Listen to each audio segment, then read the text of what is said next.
Pemirsa, sekarang saya mau bergabung dengan Ustadz Abdul Somad. Beliau lagi di wilayah Kepulauan Riau tadi kalau nggak salah. Ustadz bisa dengar suara saya? Insya Allah Pak Kadis. Assalamualaikum Ustadz. Waalaikumsalam warahmatullahi wabarakatuh. Ustadz pasti sudah mendengar semacam polemik ataupun berbeda pendapat setelah Ketua DPR RI Puan Maharani menyatakan semoga Sumatera Barat menerima Pancasila, menjadi daerah yang menerima Pancasila. Apa komentar Ustadz? Bismillahirrahmanirrahim. Assalamualaikum warahmatullahi wabarakatuh. Alhamdulillah wassalatu wassalamu ala Rasulillah wa ala alihi wa sahbihi wa man tabi'ahu wa mawala. Tidak ada yang paling mengerti tentang suatu teks kecuali orang yang mengucapkannya atau menuliskannya. Karena teks itu tidak bisa menjelaskan dirinya sendiri. Oleh sebab itu kita hanya bisa menginterpretasikan sebuah teks. Saya tidak bisa memahami teks Al-Quran, insya Allah saya baca tafsir. Hadis, insya Allah saya baca syarah. Tapi teks yang dikeluarkan oleh manusia, saya hanya bisa menduga-duga dan menebak-nebak saja. Oleh sebab itu maka kita perlu menjelaskan. Seperti saya menjelaskan apa yang saya sampaikan. Adapun terkait tentang Minangkabau dengan Pancasila, maka kita bisa lihat satu persatu dari sila-sila itu. Sila yang pertama misalnya ketuhanan yang Maha Esa. Maka berbicara tentang ketuhanan, saya masuk ke suku Akit, suku Laut, suku Sakai, suku Talang, suku Anak Dalam, suku Kubu. Maka di sana masih ada orang yang tidak bertuhan. Saya menyaksikan sendiri mereka menggantungkan kain-kain putih lalu tidak tahu apa yang mereka sembah. Masih ada suku-suku Melayu tua yang belum bertuhan. Tapi Minangkabau tidak hanya bertuhan, mereka justru membuat orang yang tidak kenal Tuhan menjadi bertuhan. Berbicara tentang sila pertama ketuhanan yang Maha Esa. Saya menyampaikan tausiah di sebuah pulau di Aceh, Semelu. Di sana saya diajak berziarah ke salah satu makam tua. Dan orang tua yang menyebarkan Islam itu berasal dari bumi Minangkabau. Kemudian saya pula bertausiah di Sulawesi Tengah di Palu. Di atas bukit di Palu itu juga ada makam tua penyebar agama Islam juga datang dari bumi Minangkabau. Oleh sebab itu sila pertama ketuhanan yang Maha Esa, maka Minangkabau adalah para suluh di tengah gelap yang membawa siar Islam. Yang kedua tentang kemanusiaan. Di depan rumah orang Minangkabau ada rangsiang, tempat menyimpan beras. Beras itu dibagi-bagi lagi. Ada beras yang dimakan keluarga, tapi juga ada beras yang jadi makanan untuk fakir miskin. Orang Minangkabau adalah orang yang paling peduli terhadap kemanusiaan. Oleh sebab itu, orang Minangkabau membuka rumah makan. Mereka tidak menganggap pekerja itu sebagai kuli yang digaji, tapi mereka dianggap sebagai saudara yang sistemnya bagi hasil. Karena mereka melihat sebagai kemanusiaan.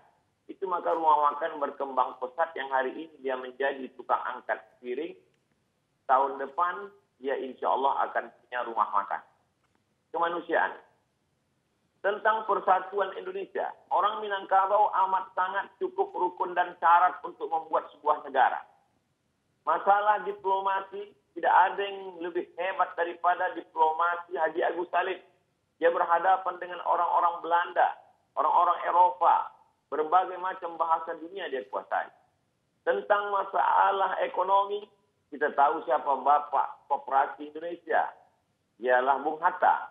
Tentang masalah agama, jangan tanya lagi. Orang Minangkabau, prestasi agamanya bukan tingkat nasional. Tapi dia adalah Imam Masjidil Haram, Syekh Ahmad Khatib Al-Minangkabau. Universitas Al-Azhar dalam sejarah hanya sekali memberikan penghargaan Dr. honoris causa kepada seorang ayah yang anaknya juga mendapatkan honoris causa. Dia adalah Haji Abdul Malik Karim Amrullah dan ayahnya Abdul Malik Karim Amrullah juga mendapatkan honoris causa dari Al-Azhar. Ekonomi, politik, agama, orang Minangkabau punya. Bagaimana dengan tentara? Tentara-tentara Minangkabau tidak dididik di Indonesia. Haji Miskin, Haji Piobang, Haji Sumani, Tuan Kunan Renceh. Mereka adalah tentara-tentara yang luar biasa. Tapi kemudian mereka tidak membuat negara. Mereka justru menggabungkan diri dengan negara Kesatuan Republik Indonesia. Karena mereka mengamalkan pengawal Persatuan Indonesia. Tentang masalah musyawarah. Sila yang keempat. Musyawarah, bule ayah dek pambuluh, bule kato dek mufakat. Air itu menjadi bulat kalau dia lalu di pembuluh. Sedangkan kata itu menjadi bulat kalau dia ada musyawarah mufakat.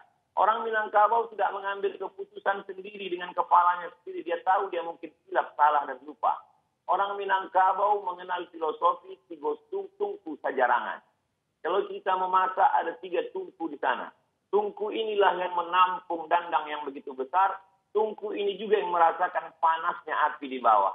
3 tungku sajarangan, nenek mama, alim ulama, cadia pandai. Orang Minangkabau berkata, duduk sendiri sampai duduk bersama lapang. Duduk sendiri terasa sempit, tapi kalau duduk bersama terasa lapang. Kenapa demikian? Karena mereka lebih mengutamakan musyawarah dan mufakat. Lalu kemudian tentang keadilan sosial. Orang Minangkabau amat sangat adil. Anak didukung, kemanakan dipangku. Perempuan Minangkabau tidak pernah perlu jauh dari kampung halamannya untuk cari makan. Kenapa demikian? Karena mereka punya nenek mama yang adil. Perempuan tidak pernah mengalami diskriminasi. Karena perempuan ada harato tinggi yang tidak dibagi. Sebagian ulama mempermasalahkan harato tinggi. Kenapa tidak dibagi menjadi ahli waris? Karena itu sebenarnya adalah wakaf keluarga. Ketika seorang perempuan tidak punya suami atau ayahnya meninggal, tidak keluarga laki-laki tidak ada. Siapa yang akan menyara hidup dia memberi makan dia? Ada harato tinggi. Mereka amat sangat mengutamakan keadilan. Orang Minangkabau amat sangat Pancasilais. Mana buktinya? Dari mulai Sabang sampai Papua. Pesawat saya mendarat di Sorong. Begitu turun saya di airport, tangan melambai dari jauh. Saya suruh dia mendekat ke mobil saya tanya, ada apa? Ambo urang Payakumbuh. Betapa jauh tempat kita memandang, tapi orang Minangkabau sampai juga ke sana. Saya diminta untuk memberikan sepatah 2 patah kata untuk penggalangan dana Surau Sydney namanya. Tidak hanya ke Indonesia, sampai ke Sydney orang Minangkabau bisa bersosialisasi.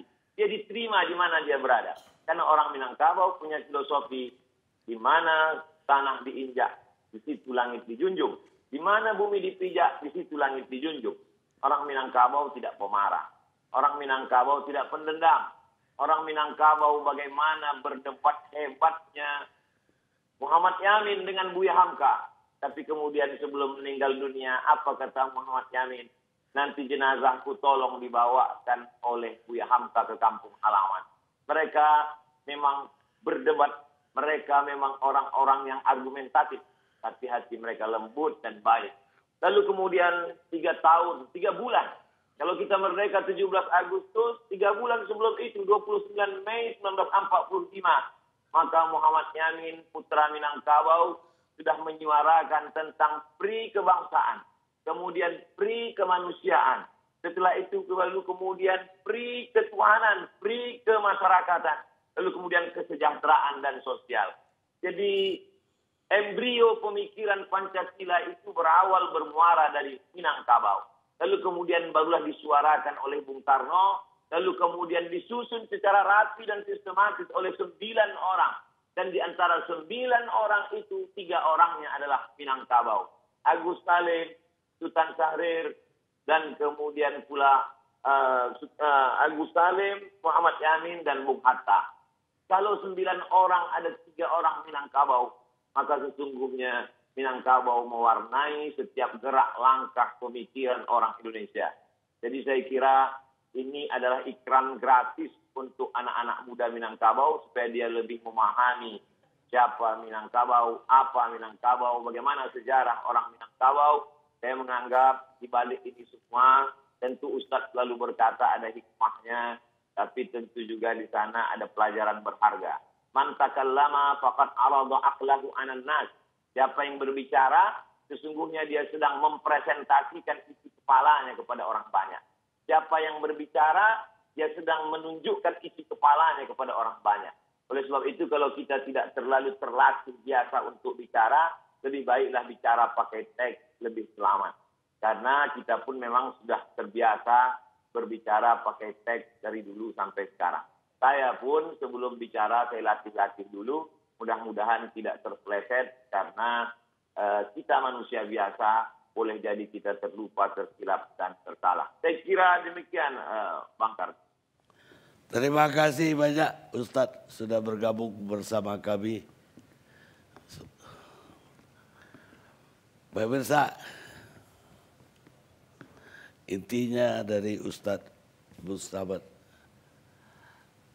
orang Minang itu sudah di mana-mana dan Pancasilais. Karena filosofinya, di mana bumi dipijak, di situ langit dijunjung, di situ pula ranting dipatah. Maksudnya di bumi yang dipijak itu adatnya kita pakai. Karena itulah orang Minang, kalau dia udah lahir di Aceh, dia lama-lama mengatakan dia orang Aceh, bukan orang Minang lagi. Dia lahir di Palembang, dia akan bilang dia orang Palembang. Dia lahir di Ambon, dia akan mengatakan dia orang Ambon. Jadi sebetulnya orang Minang itu adalah orang Indonesia. Kita lihat sejenak.